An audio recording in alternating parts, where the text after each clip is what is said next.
Yes, hello. Magandang araw at welcome sa aking kusina. Ayan, samahan niyo po ako at ako'y magagawa ng dumplings. Ayan na po ang aking mga ingredients. Nasa aking screen na nga po.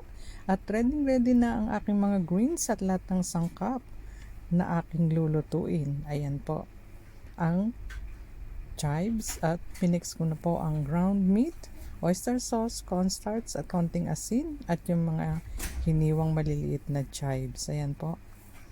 Ilagay na po natin sa isang bowl at sa kabila naman tayo na nga po ay magmamasa ng ating ingredients. Ayan.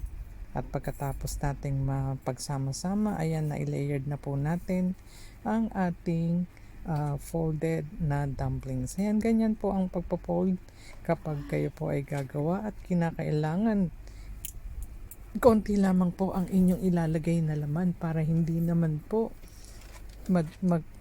magbukas ang inyong mga wrapper. Ayan, matagal nga lang po ang pagra-wrap niya pero sanayan na rin kapag kayo ay naggagawa ng dumplings. Ayan, paklo na po tayo ng isang salangan ng mainit na tubig at atin nang i-steam ang ating first batch ng dumplings. Ayan, atin po yung tatakpan at sa kabila naman tayo magagawa naman at magre-ready ng kanyang sauce.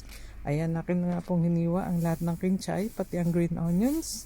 Sama-sama po yan at atin po mamayang lulutuin sa maliit na kawali.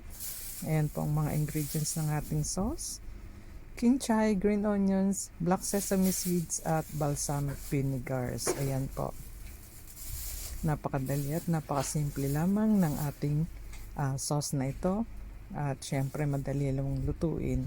Ayan, atin po munang ibubusa ang black sesame seeds. At pag naamoy nyo na po yung aroma niya na talagang amoy black sesame seeds, lagyan na po natin ng mantika.